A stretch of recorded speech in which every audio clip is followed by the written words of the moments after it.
Bonjour à tous et bienvenue dans Ça bouge, j'espère que vous allez bien. Si vous avez cliqué, c'est que vous voulez voir des actualités, des événements, de la météo et de la découverte iconaise. On est parti.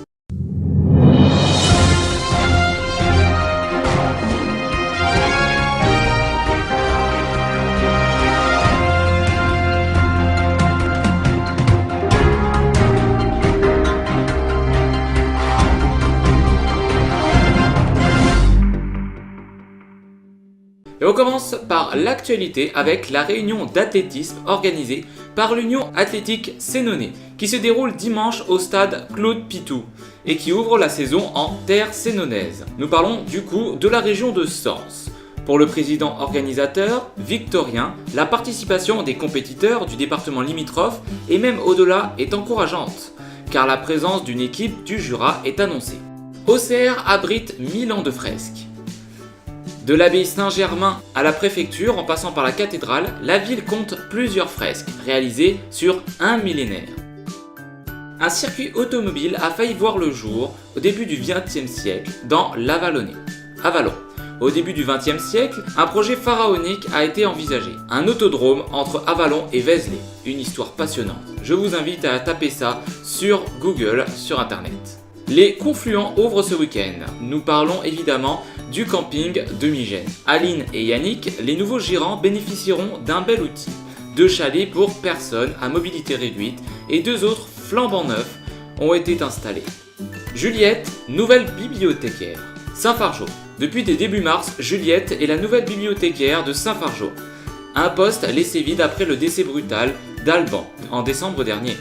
Un food truck consacré aux escargots pour les amateurs et experts. Tonnerre. L'escargot roulant peut se rendre sur les foires et les festivals, mais aussi au sein d'entreprises qui organisent des séminaires.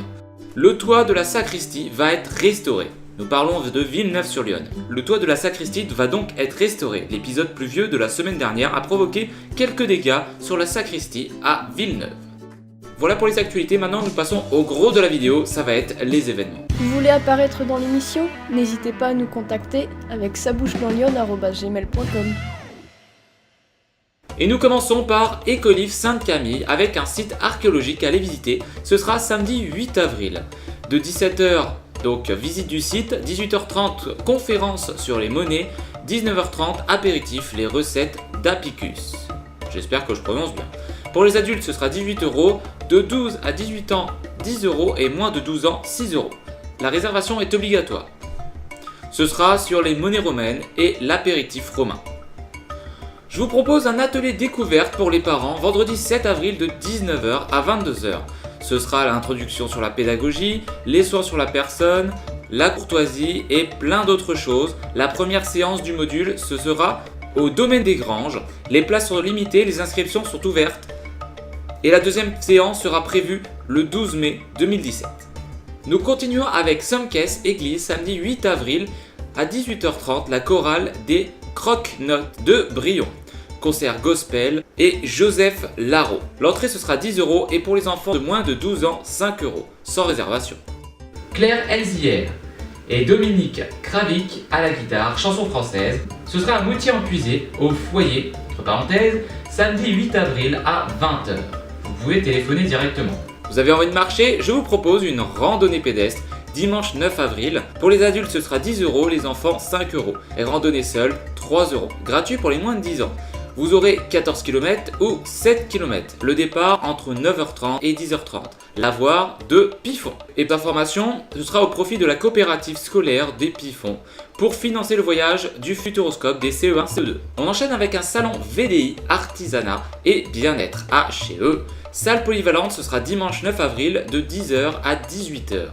Café, vêtements, épices, lingerie, parfums, déco, bijoux, esthéticienne, cadeaux. L'entrée sera gratuite. La DJJ fête ses 20 ans. Le Brésil s'invite à Saint-Julien-du-Sault. Ce sera samedi 8 et dimanche 9 avril 2017.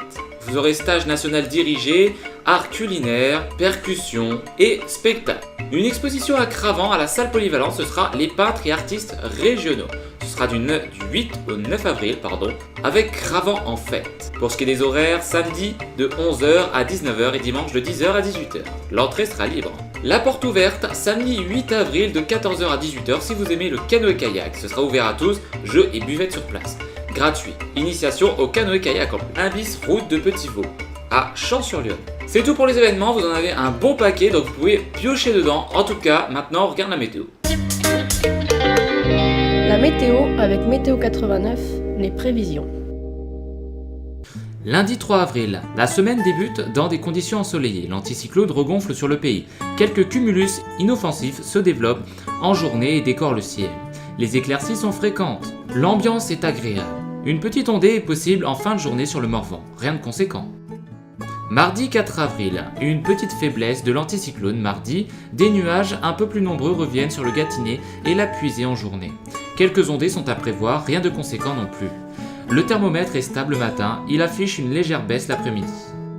Pour ce qui est des tendances, mercredi et jeudi, le ciel est généralement dégagé en début de journée. Mais très vite, les cumulus se développent. Quelques gouttes sont possibles sous les nuages les plus menaçants, notamment mercredi. Le mercure est à peine de saison, voire en dessous jeudi avec seulement 12 degrés l'après-midi. Vendredi et samedi, l'anticyclone semble regonfler, ce qui permet aux éclaircies de dominer. Attention au risque de gelée blanche en matinée, notamment vendredi matin. Les maximales repartent en hausse et seront de nouveau de saison. Et on enchaîne avec la découverte iconaise. Magasin, village, recettes, la découverte iconaise est là pour vous. Le site gallo-romain d'Écolives, sur l'ancienne voie romaine dite d'Agrippa, à 10 km au sud d'Auxerre, a été occupé durant toute la période gallo-romaine, entre la fin du 1er siècle et la fin du 5e siècle. À cette période, les bâtiments forment une vaste villa connue par les fouilles. Le site d'Écolives est toutefois reconnu d'intérêt national pour une autre raison. Des blocs sculptés ont été retrouvés en fondation des thèmes de la villa du IVe siècle. Ces blocs proviennent de monuments religieux dont le plus important est un portique entourant l'espace sacré. La grande qualité de ces sculptures fait d'Écolives un site de référence pour la sculpture au nord de la Gaule. Si vous voulez en apprendre plus et aller visiter justement ces lieux, n'hésitez pas à aller sur le site archéologique officiel de la commune d'Écolives-Sainte-Camille sur internet.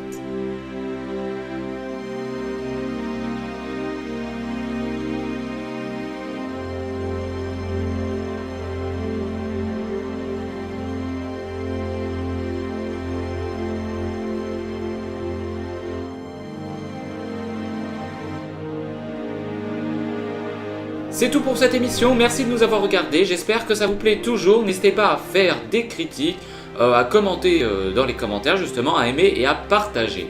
Je vous souhaite une très bonne semaine et à très bientôt.